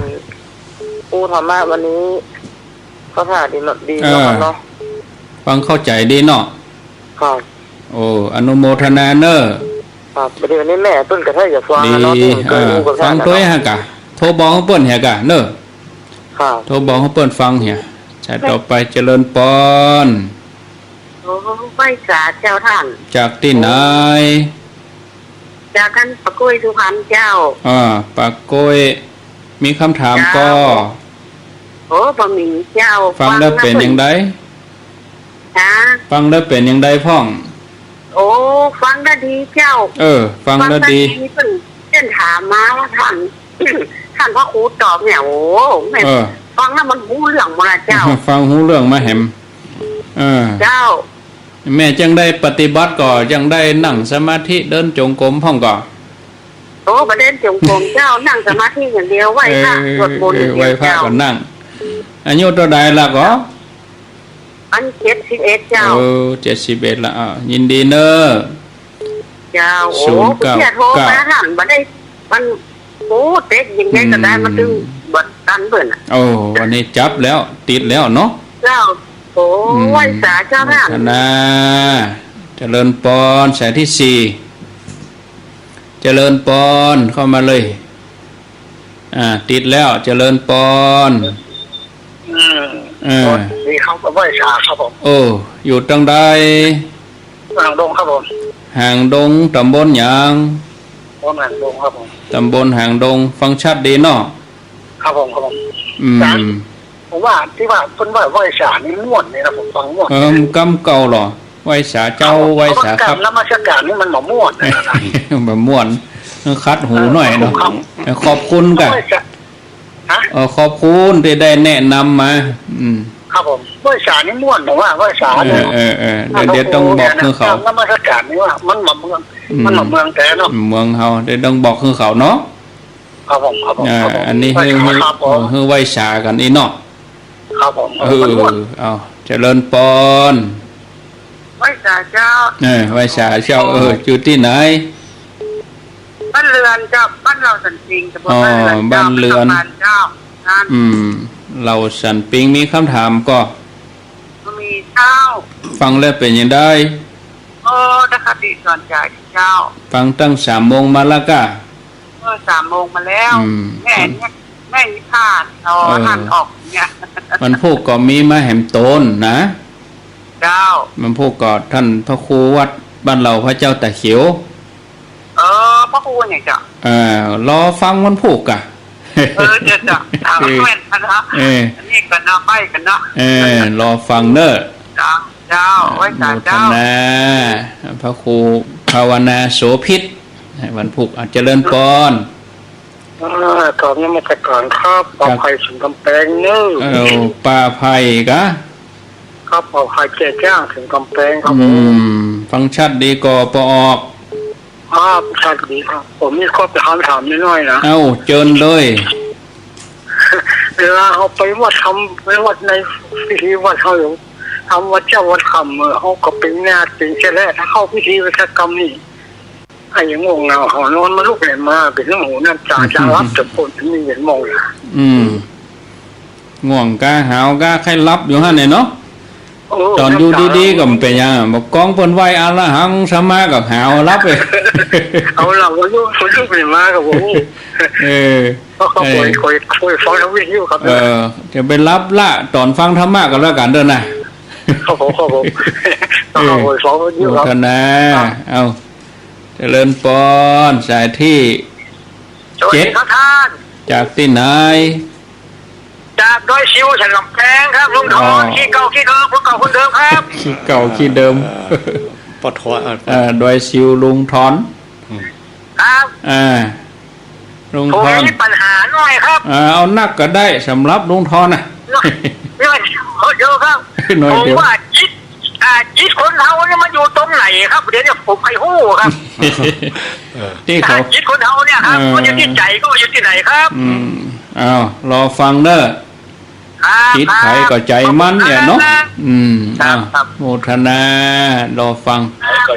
เจริญปอนไม่สาเจ้าเนี่ยพระครูทั้ง2 ตัวว่าจะได้เพียงตากันม่วนดีฟังชัดดีกาชัดเจนดีก็ชัดเจนดีเพียงตากัน96นี่เนาะโมทนาแม่จัน เรือนใสบ้านเวียงตาการ0998366322เจริญปอนไม่สาเจ้าจากที่ไหนจากเกโฮมแจ้โฮมโอ้แจ้โฮมนี่ตำบลอย่างแม่ร้อนเจ้าฮะเกโฮมปุ้งร้อนผัดหมอนเฉลิมทำเจ้าอ๋อปงดอนอีกอะเจ้าฟังชัดดีกว่า96ชัดจ้าโอ้ติดตามกันมาเมื่อแล้วกะแจ้โฮมเมื่อแล้วมันโอ้มันตั้นตัวเน่โอ้มตั้นเน่มีคำถามก็นี่แต่กับอันนี้ได้ยินเป็นว่าเป็นบริจาคยังกี่ว่ากี่ด้วยชุดติดนั่นเองออกอาการนะบริจาคอย่างแม่บริจาคอันนี้ทำบุญต่อท่าปลาเดี๋ยวจะอู้ใต้รายการปุ่นเนออันนี้ฝากตั้งเช้าไว้ผลอ๋อฝากไปแล้วเนาะเจ้าวิทยุให้อันนึงวิทยุให้เคียงเจ้าหมูดูดีมีสุกเนอดีมีสุกเอาได้12สายอย่าพักกำเนาะเจริญปอนสายที่10เจริญปอนติดแล้ว075เจริญปอน1เจริญปอน2เจริญปอน3มาโอ้ก็กดวางไปสายไม้มาแตน0998366322ขออนุโมทนาชัดเจนดีเจ้าโยมอยู่บางเขนกรุงเทพมหานครโอ้เป็นคนเมืองแล้วไปอยู่กรุงเทพได้ฟังกำเมืองก็กึดตึงหาบ้านดีกันเนาะบัดเดียวมี Facebook แล้วก็ก็เหมือนเขาอยู่บ้านเขาน่ะเนาะเจริญปอนไปสาเจ้าคนบ้านไก่คนบ้านไก่คนบ้านไก่ชัดเจนดีเด้อแม่อ้วนฟัง96นี่เนาะเจ้าฟัง96เจ้าชัดเจนดีมีคำถามก็ยายอ้วนคำถามฟังก็เอาแล้วคำถามยังอ่ะเนาะเจ้าคำถามยังฟังลูกเดียวจะไปกินไปตานที่ไหนอ่ะกะเนาะยายอ้วนกิติลังกาผมเป็นมือยื่นมาเลยครับเจ้าได้ลำไยไปหลายกิโลละเนาะยายอ้วนเป็นสัมมาอาชีพแกะลำไยเจริญปอนจากตังได้จากไปยังหิมปิงหิมปิงกะมีคำถามก็มันมีคำถามท่านนั้นอธิบายคือวันนั้นละเจ้าฟังแล้วเป็นจะได้มีความสุขดีเจ้าว่าหายคลายเครียดไปจากนักเจ้าติดตามกันไปตลอดเนอะเจ้ามันได้เฝ้าคนเท่า2เท่าเนี่ยจ้ะได้ทันนะเป็นติกำลังใจเจ้าอันพ่อแม่ตึงกู้กะเจ้าพ่ออายุ90แม่อายุ88แล้วเจ้า88แล้วโยมอายุเท่าใดเจ้าอายุ62แล้วเจ้าแล้วก็ดูแล2คนถึงพ่อถึงแม่เจ้าแม่นอนติดเตียงพ่อนี่ก็แข่งงอเดินไปไหนผมได้แต่เป็นลูกนั่งได้อย่างได้จุยนะจักจุงแล้วเจ้าเขาดูแลพ่อแม่นี่ประเสริฐที่สุดล่ะเนาะเจ้าแล้วแม่นี่ได้อุ้มลูกโกกนอนนี่ว่าคนเพ้อหาแต่คนตายคนที่เป็นอยู่ยังเจ้าเขาไปรู้เปิดมาหู้จักแล้วเจ้าเปิดวิทยุฟังตัวก็ถ้าจะหู้ก็หาโหเปิ้นก็ได้ยินตาเปิ้นก็บ่หันเลยเจ้าเพราะเปิ้นเป็นยังไงกำลังมาเป็นแม่เจ้าโทรไปหาท่านนะจ๊ะอยู่ดีมีสุขไปจ้างอย่างแล้วก็เปิดรายการวิทยุฟังท่านซึ่งแม่เจ้าซึ่งแม่คำอันอย่างเงี้ยเจ้าก็มีกำลังใจขึ้นมาเนาะเจ้าก็มีกำลังใจบางครั้งก็เครียดท้อเนาะได้เวลาคนเนี่ยอย่างมาถูกเจ้าจังว่าคือเปิ้นพ่อว่าแบบเสียงดังๆอู้ก่อยได้ยินมันจะเป็นอย่างใดของเจ้าก็กลัวเป็นบาปเป็นกรรมเนาะเจ้าเดี๋ยวรอฟังเนาะเดี๋ยวนิมนต์ธรรมครูอู้เพิ่มเติมอธิบายให้เจ้าเข้าใจของเลยเจ้าเลยเจ้าก็เป็นแบบกังวลน่ะเจ้ากังวลรอฟังในวิทยุเนาะ เจ้าขอบคุณนักกรรม สาธุสายสุดท้ายสายที่12ครับน่ะไม่ถามเจ้าถามนะกูอยู่ตรงใดแม่ได้ยินคำถามที่แม่ถามแต่ว่าแล้วเนอะเมืองเปล่าเนี่ยเจ้าที่คนฟังตู้เจ้าคนเตะทำเป็นผู้นี่นะคนฟังจำได้กูผูกมัดเจ้าสายทยายทำเพื่อคนอื่นฟังก็ได้ฉันเจอแม่ฟังแม่ประจำเพิ่นก็อู้ฟังเจ้าหมกไหว้พระมาให้มาดีนี่ว่ะได้อยู่เนาะธรรมคุณนี่ได้หมดอากะเอาตัวหน้ากะเอาที่เขาว่าได้นะกะเจ้าแต่แม่นี่สวดธรรมจักรอย่างแม่สวดคนเดียวได้หมดอ่ะก็ดีนั่นเนาะกลางหนังสือกะแม่สวดเปิดก่อนฟังใจแม่นั่นเนาะดีกลางหนังสืออ่านเลยโมทนาเนอสาธุขออนุญาตได้พักการฮับโทรศัพท์เก้าอี้ก่อนเนอญาติโยมท่านทั้งหลายก่อนที่จะมาทวนสายแล้วก็ตอบปัญหานี้ก็ขอได้ตักญาติโยมตั้งระบบ Facebook ก่อนเนาะเดี๋ยวเปิ้นจะน้อยใจโยมเยาวะอนงคนเหนือโยมบารีอินทกุลแล้วก็มีโทรศัพท์โยมเก้าอี้ก่อนเนอะสำหรับระบบโทรศัพท์โยมบาลีอินทกุลแม่อุ้ยน้องขิมโยมพัดโยมพระพัดมณีวันแล้วก็แห่มหลายท่านโยมนูริศขออนุโมทนาสาธุสำหรับญาติโยมที่จะได้ตอบปัญหาแต่ละท่านแต่ละคำถามนี่ก็มีขออนุญาตได้ทวนที่โทรมาเหตุกรรมก่อนเนาะสายที่1นี่อยู่สันทรายถามเรื่องสมาธินอนแล้วก็ตัวเบาไปก็เดี๋ยวก็เห็นหน่อยเนาะโยมเปิ่นแล้วใจความจริงแล้วก็คำถามเดียวกันนะสายที่2ก็ไม่น้องหอยอันนี้เป็นผู้พิการทางสายตาก็ติดตามฟังรายการตลอดสายที่3ปากกล้วยแม่อยู่ปากกล้วยอายุ71ละฟังชัดเจนดีปากกล้วยสุพรรณสายที่4หางดงเต็มใจดีเปิ้นว่าไหว้สานี่นะญาติโยมท่านผู้ฟังก็ตามที่เปิ้นแนะนำเนี่ยเนาะเวลาเขาโทรหาครูบาอาจารย์สังฆะเขาก็โทรติดแล้วก็ไหว้สาครับไหว้สาเจ้าเนาะสายที่5นี่อยู่บ้านเรือนเราสันปิงละปูนสายที่6ป่าไผ่สันกำแพงสายที่7โดยซิวถามว่าจิตอยู่ที่ไหนอยู่ตรงไหนสายที่8เวียงตะการสายที่9แจ้โฮมลำปางสายที่10แม่อวนกิติลังกาโดยรอสายที่11อันนี้อยู่หิมปิงละปูนแล้วสายที่12นี่สายสุดท้ายอยู่เมืองเป้าต่อไปก็จะเป็นการตอบปัญหาเนาะตอบปัญหานี่สายแรกเข้ามานี่ก่อนนอนสมาธิแล้วก็ตัวเบาเป็นคนไข้ติดเตียงตัวขอนิมนต์ครับแสดงว่าแม่เคยฝึกมาก่อนเนี่ยเนาะเคยฝึกมาสภาวะพวกนี้มันไม่ใช่เกิดง่ายๆหรอกครับมันต้องฝึกมาก่อนมีของเก่าเพิ่นเนาะมีของเก่าพอเนี่ยถึงวาระที่เขาจะเอามาใจละหรือเขาได้เสวยผลนะเองอะ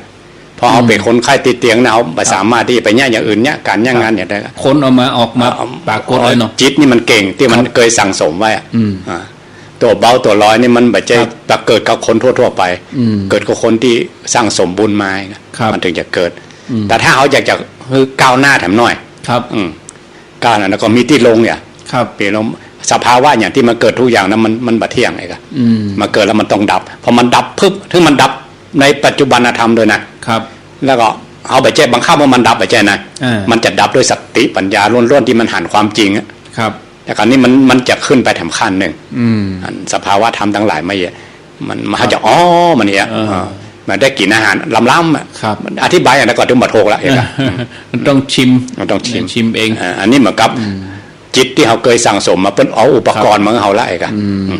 แล้วเขาจะใจอย่างใดให้ใจหอมได้ดีจำเริญไปเรื่อยๆแสดงว่าเขาเคยทำมาแล้วพวกนี้มันถึงจะมาบาดใจเกิดขึ้นลอยๆพวกสภาวะอย่างเนี้ยต้องเคยฝึกซึกตัวเบาอย่างอันนี้เขานอนก็เป็นอย่างก็ยืนเดินนั่งนอนเป็นอิริยาบถ4ยืนเดินนั่งนอนไว้เป็นหนึ่งในสติปัฏฐานกายนอนไหวพระนอนสมาธินี่นะสติปัฏฐานกายมีอยู่6หมวด14ข้อครับลงเอา1ไว้ตั้งหลังหมดนะครับ ลมหายใจหนึ่งอิริยาบถใหญ่เนี่ยที่แม่อิริยาบถใหญ่อิริยาบถคือความรู้สึกตัวอิริยาบถย่อยอาการ32ธาตุ4แล้วก็ปาชา9หรืออสุภะ10อันเดียวกันครับอันนี้เรียกว่าได้เจริญกายคตาสติข้ออิริยาบถครับบันนอกรีดนอกร้อยเนอะอยู่ในกรอบของสติปัฏฐานอยู่ครับทำไปเนาะทำไปถ้าเราพิจารณาตอนยืนเดินนั่งนอนแสดงว่าเราพิจารณาอยู่ใน1ใน6หมวดของสติปัฏฐานกายแต่ถ้าแข่งขาเฮาดีเฮาใจเป็นคนไข้ติดเตียงนี่ควรจะเปลี่ยนอิริยาบถเนาะเราเรียกว่าบริหารกายครับแต่อันนี้ถ้าว่าเฮาไปไหนบ่ได้นอนติดเตียงอยู่ก็เอาตัวข้อปฏิบัติเนี่ยมาใช้เนาะอ้าวก็มีท่านที่เข้ามาใหม่นี่อยู่รัฐปีนังประเทศมาเลเซียท่านพระครูให้ฮู้จักกะผมเคยไปครับไปนี่เนาะไป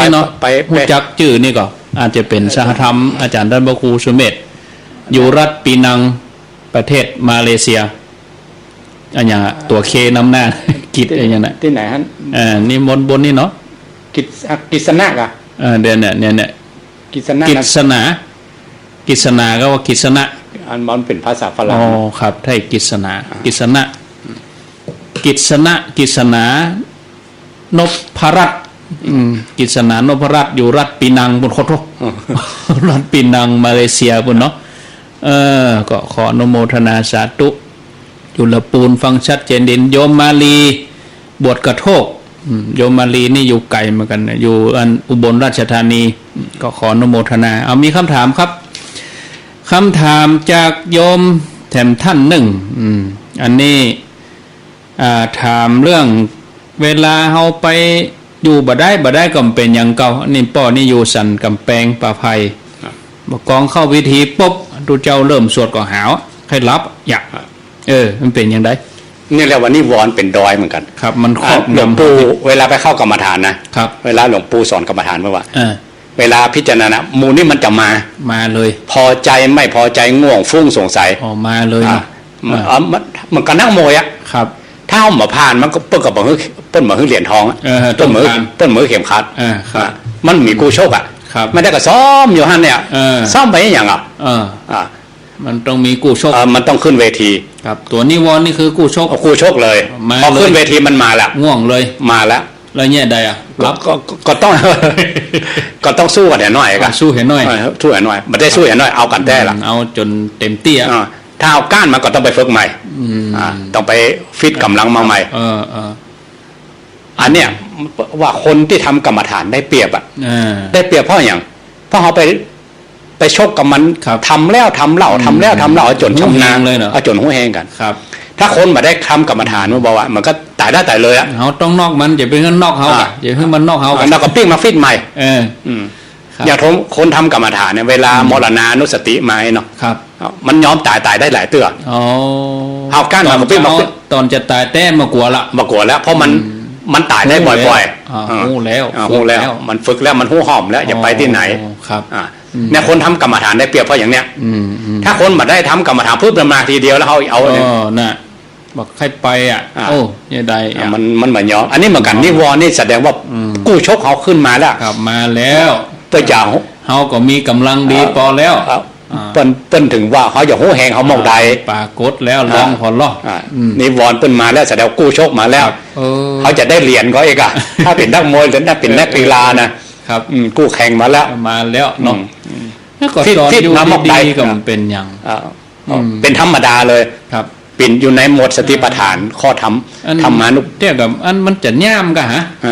มันบ่ใช่มันเป็นพยามารบ่ใช่มันเป็นกู้โชค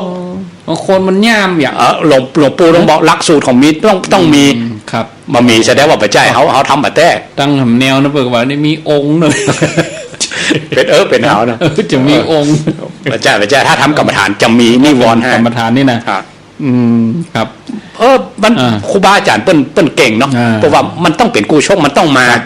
แล้วไม่ใช่ว่าคนจะมาหรือมันจะแต้ว่าหาบ่ใช่ครับมันจะมาเลยมันจะมาเลยครับไม่อย่ามาเป็นกู้โชคเขาผ่านไปเนาะอันนี้โดยซิวสันกำแพงให้ถามแต่จิตมันอยู่ที่ไหนอันนี้ ถ้าอู้ถึงว่าจิตนี่เปิ้นเป็นนักมวยเนาะ ครับ เปิ้นเป็นรุ่นเฮฟวีเวทนะ อืม เฮานี่รุ่นน้อยๆเรา รุ่นใหญ่ปุ่นอ่ะ เรา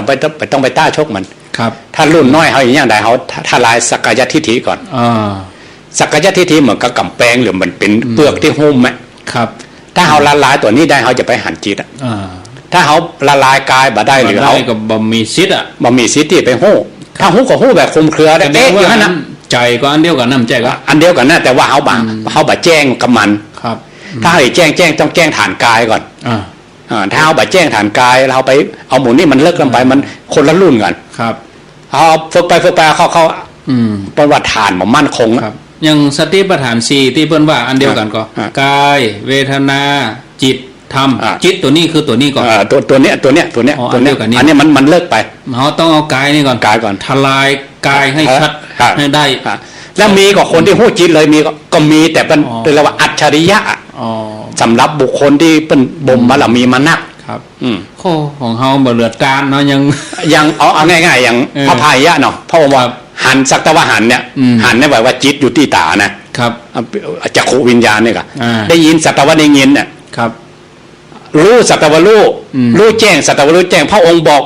กครบทุกอายตนะนะ บ่ครบเนาะ เพราะว่าเปิ้นสร้างมานัก อ๋อ แต่ทุกที่ลองไปดูสูตรอะ ครับ พระองค์จะบอกครบตาหูจมูกลิ้นกายใจ แต่บอกพระพายะเพียงตาหันแต่สวหัน ครับ หูได้ยินสักแต่ว่ายิน ครับ แล้วไปใจเลย ข้ามเลย ข้ามเลยรู้สักแต่ว่ารู้ อืม แล้วรู้แจ้งสักแต่ว่ารู้แจ้ง ครับ คาถามี4 บทเนาะ อืม บทมี4 บาท ครับ ตัวเอียพระพายะ น่ะ ต้นไปดูที่จิตเลย สำเร็จเลย สำเร็จท นั่น ำเพราะนั้นถึงได้รับการยกย่องจากพระองค์ว่าเป็นผู้ตรัสรู้เร็ว อืม อันนั้นก็ยกเว้นไป เปิ้นมีของเปิ้นอยู่ อัน แล้ นั้ วน ยกเว้นไป แต่ถ้าธรรมดาเนี่ย อย่างเฮานี่ก็ แม้แต่ตู้เจ้าบวชมาใหม่ ครับ ก็ต้องเอากรรมฐาน ๆกรรมฐาน5กรรมฐานคือ เก 5คือ สาโลมา เนี่ยคือฐานกาย อ๋อนี่ยังมันบ่ถึงขั้นจิตอยู่ อันนั้นเป็นรุ่นเฮฟวีเวท เออ เออ จะต้องผ่านนี่ก่อน เอานี่ก่อนเอา กาย ป .1 ก่อน อืม อย่างเขาอยู่ป .1 แล้วก็ ไปทำข้อสอบป .6 เรื่อง มันคนละเรื่องกัน ทำตีอยู่หรอก ครับ เนี่ยไปข้อสอบนะทำเอกไปได้ ถ้าอู้แบบปริยัติได้ก็อู้แบบปริยัตินี้ได้ อ่า แต่ว่ามันแบบแจ้ง บัดแจ้งบัดชัด ถ้าอยากจะแจ้งจริงๆเขาต้องทลายกายก่อน ครับ ทลายกายโดยใจอย่าง อืม ใจสติปัฏฐานกาย14 ข้อ มีอย่างพ้อง ลมหายใจ1 หนึ่งอิริยาบถใหญ่1 ครับ คือยืนเดินนั่งนอนนี่นะครั อิริยาบถย่อย1 น่ะย่อยเข้าไปคือ แล้วก็ การกินการเกี้ยว อ่า ลื่น แล้วก็อาการ ไปห้งน้ำ 32 อ่า 1แล้วก็ธาตุ4แหม1แล้วก็ อ๋อ อสุภะ10หรือปราชาเก้าอีก ครับ เอาเนี่ยเอาอันนี้ก่อน เอาตัวนี้ อาจจะไปรุ่นใหญ่ตัว โอ้กาอิริยาบถนี่ก็ตึง ถ้า ยืนดินนั่ง เราไปดู นอน อ่ะ ฮะ ที่สำเร็จด้วยจิตอย่าง อ่า อย่างตี มีนะ มันไม่เคยมีนะ อ่า อืม อย่างตีอันพระพายะนะอันนั้นจิตมาเกิดที่ตา ครับ จิตมาเกิดที่หูที่มันกระทบอ่ะ ครับ พอกระทบปุ๊บก็เป็นแจ้งในจิตเลยก็ อืม แล้วบทสุดท้ายพระองค์เนี่ยรู้แจ้งเนาะเป็นแจ้งอ่ะพอพระองค์บอกก็แจ้งเลยอ่ะ อ่า เพราะว่ารู้แจ้งซักแต่ว่ารู้แจ้งอ่ะมันอยู่นะ มาเป่งลึ่งเลย เป็นเรื่องเลยอะ คว้าเลย แล้วเฮามันอย่าแจ้งไอ้อันวะ เขาก็บอกขึ้นหูกี่เตื้อ เอาแค่กายเนี่ยเอายังมันอย่ามาแจ้งเนี่ย มันแบบยอมอ่ะ มันไม่ยอม มันแบบยอมละกายอ่ะ อ่า หักของมันอ่ะ อ่า อันนี้ของฉันนะอย่า อ่า ฉันจะต้องดูแลต้องบำรุง อย่าว่าแต่กายแม้แต่สมบัติทั้งนอกมาได้ อ่า ยังบนยังคิจิอยู่อ่ะ นั่นนะ ฉันได้ว่าทั้งนอกยังละมาได้อย่านับประชากลางกาย อ๋อครับ มันเป็นจ้านๆหรอ อืม สมบัติทั้งนอกต้องละโดยฐานะบารมี อืม กายนี่ต้องละโดยสติปัฏฐานกาย ครับ จิตมันต้องผ่านกายก่อน มันคนละจ้านกันเนี่ยครับ แล้วตีตึงวันที่เขาคิดเขาอ่านที่เขากึดหั่นกึดนี่ตัวยังเป็น ตัวสัญญาบ่ได้ อ๋อ เป็นส่วน ไม่ใช่ตัวจิต ไม่ใช่มันจำได้ใหม่โลก ครับ จิตแต่มันโดนอุปทานห่อหุ้มไว้ก่อน หุ้มเป็นหลายจัน หลายจ้านอันนี้เรื่องของการปฏิบัตินะครับ ถ้าเรื่องปริยัติเนี่ยเขาเอาต่อไปอะไรก็ได้มันตำรามีเยอะแยะไป อ่า แต่ถ้าเอาเรื่องปฏิบัติให้อย่าไปแจ้งในจิตจริงๆอ่ะ นั่นอย่างที่คนอู้กันแล้วโอ้ยังมีจิตมีใจรู้นี่อย่างนั้น อันนี้นี่เป็นภาษาสำนวนเจ้าบ้านเขาหรอกเขา แต่ถ้าถึงปฏิบัติจริง ๆ นี่ ต้องผ่านฐานกายก่อน อ๋อ แล้วอย่างเขาจะไปข้ามขั้นอย่างพระโสดาบันเป็นละอย่างละกายได้ก่อนนะสักกายทิฏฐิ ครับ เอาตัวนี้ก่อน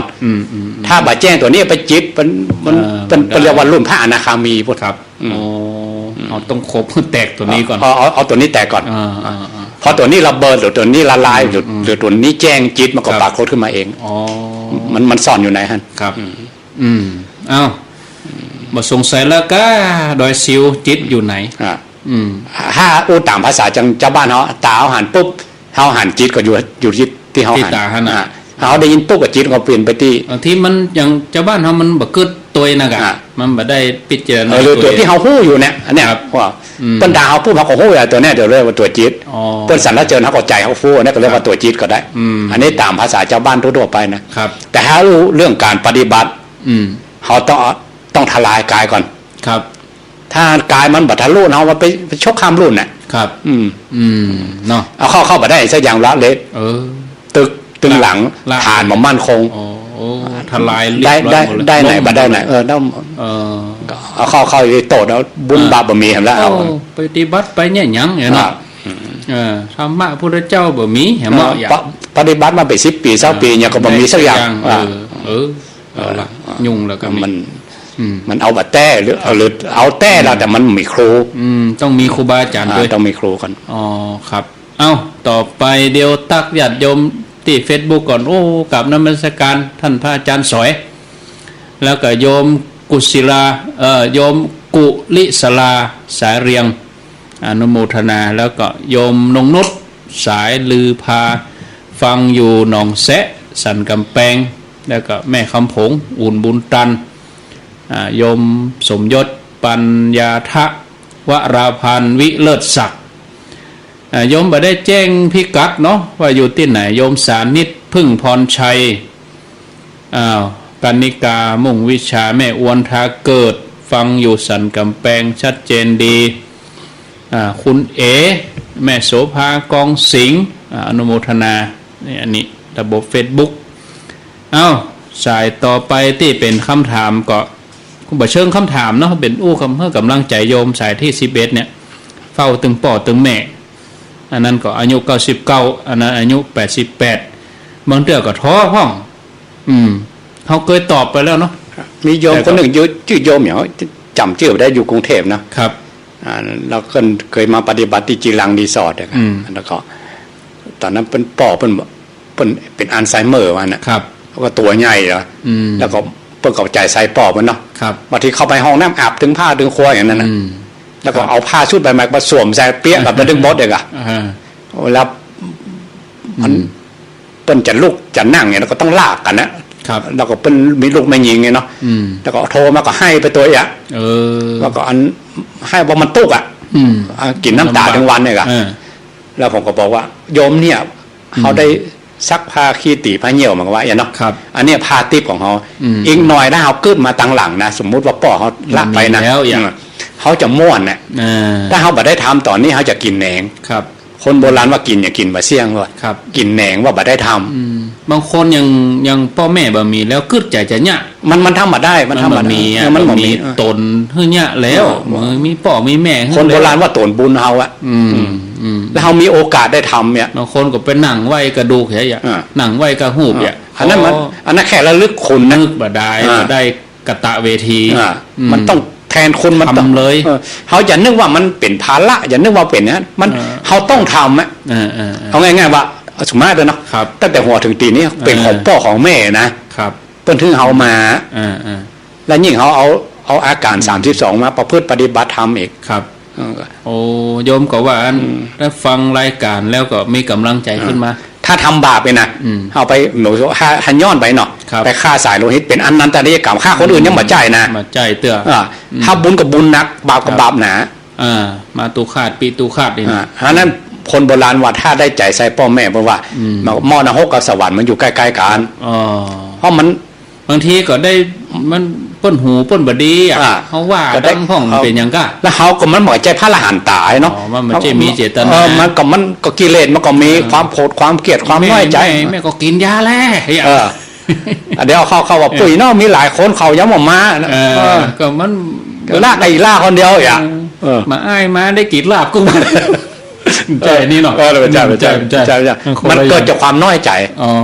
มันเพราะว่าถ้าใจใส่พ่อแม่แท้ๆทำด้วยใจด้วยนะน้ำตาต้องตกถึงวันประมาณน่ะ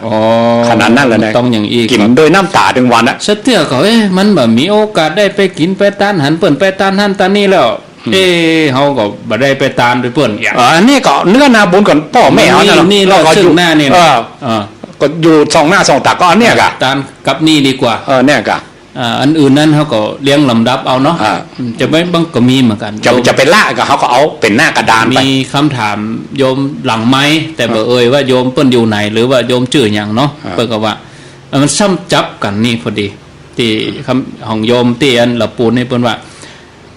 มีห้องบางเที่ยก็ไปตั้งหน้าติ๊กๆละป่อละแม่ปฏิบัติดีนำคนอื่นนุ่งเขาห่มเขาไหว้พระสวดมนต์ดีแต่ว่าพ่อแม่อยู่บ้านอดมือกินมืออย่างไรอันนี้อย่างไรถ้าเป็นนี่อันนี้มีนิทานเล่าเหมือนกันเนาะนิมนต์ที่อันคุณหญิงคุณนายอย่างนั้นอันนี้เปิ้นไปเขียนหนังสือเป็นอย่างมีจริงเนาะไปตานเขาตุลุงตุลุงสปีติโยเขาบอกฮับรู้ยังไงแล้วก็เพราะว่าเอาไปตานให้พระอรหันต์เนยนะโอ้อรหันต์มีไหนเนาะก็บ้านเราเอาไปไว้เป็นไปจอกคนเลยคุณนายน่าให้เลยว่านั่นโอ้ละเนาะน้อยใจว่าหลวงพ่อด่ามันมาได้มาจะหลายวันมันนะครับตอนหลังก็สำนึกได้เนาะโอ้ละเนาะตอนนี้เนาะแล้วอาจารย์ว่าพระพุทธเจ้าเขาได้เป็นพระพุทธเจ้าเพราะอย่างพ่อแม่กะอันเอาขี่เงือสำเปาไปแล้วเงือไปล่มแม่ข้ามหน้าแม่ตอนปั๊มเป่งโพธิสัตว์นะจัดแรกเลยพระพุทธเจ้ามี3ระดับหรอครับเรียกว่าพุทธดำริคือกึศขึ้นมาในใจก่อนเนี่ยทำบุญโดยแม่เนี่ยครับแต่พุทธวาจาคือเอ่ยปากว่าของก็ได้เป็นพุทธเจ้าก็ที่เขาส่วนมากเขาอย่าว่าก็คือพุทธพยากรณ์นะที่พุทธเจ้าเสียสงไขแสนมหาเกานี่พยากรณ์นี่เต็มมาแล้วอันที่ก่อนหน้านั้นก่อนที่นะก่อนที่เริ่มทำนะตอนปั๊มเป่งท่านกาเนาะจะฮัดจากสาวอสงไขยล่วงลับมาแล้วว่าได้แม่ข้ามน้ำบุญที่แม่ข้ามน้ำบาหายมีท่านตอนมาตัดสรุปใต้ต้นโพบุญตอนนี้มาเสริมอยู่นะนำอยู่หนุนให้ได้เป็นพระพุทธเจ้าว่าได้พุทธดำริครั้งแรกขอได้เป็นพุทธเจ้าพ่ออย่างคนก็ย้อนขึ้นไปใช่ญาณของพระองค์มันย้อนเองครับย้อนหวานพระองค์ได้สร้างอย่างมาพ่องจากแรกที่ปรารถนาคือได้แม่ข้ามน้ำเพราะดับทำบุญกับแม่เนี่ยโยมเลยอย่าว่าได้เป็นอย่างธรรมดาได้เป็นพระพุทธเจ้าพ่อแม่นะครับปานนั่นน่ะครับแล้วใครเป็นคนเล่าพระองค์เล่าเองว่าพระองค์ได้ปรารถนาเป็นพุทธภูมิจ่าแรกขึ้นอยู่ในใจแต่บอกภายนะ7อสงไขยมันขึ้นอยู่ในใจแล้วก็มาออกปากแหมเก้าแล้วในบาพุทธพยากรณ์อีก4ก็รวมกับเป็นสาวกับแสนครับอันนี้คือปื้มเนาะคือภูมิอกภูมิใจแล้วนี่ว่าจะว่าแจ้งกันเนาะสมมติว่าพ่อแม่เขาละโลกไปนะเขาจะปื้มเท่าตายนั่นนะเขาได้เนี่ยทำมดดีกว่าไปนั่งให้มันไม่ได้อย่างเสียอันนั้นก็ได้ทำนั่นก็ได้แปลงอันนั้นก็ได้ใจใส่เพื่อนนะแต่ป้อนข้าวป้อนน้ำสมบูรณ์แล้วนี่เนาะคนโบราณว่าตกน้ำอะไรตกไฟแบบไม่หิมากาขึ้นเลยอย่าว่าอย่างอื่นเลยครับสาธุมีคำถามหนึ่งเดี๋ยวนี้16:04:28อู้ก่อนมาชั่วโมงครึ่งข้างแหมเกินชั่วโมงก็เดี๋ยวเขาได้แหมสักประมาณ 5-6 สายแต่มีคำถามว่าไปมีคำถามว่า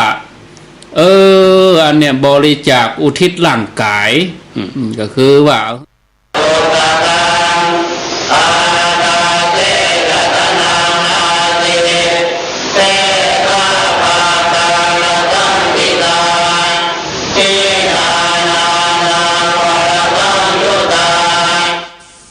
2อาจารย์อาราลดาบทกับอุทกดาบทเนี่ยนะ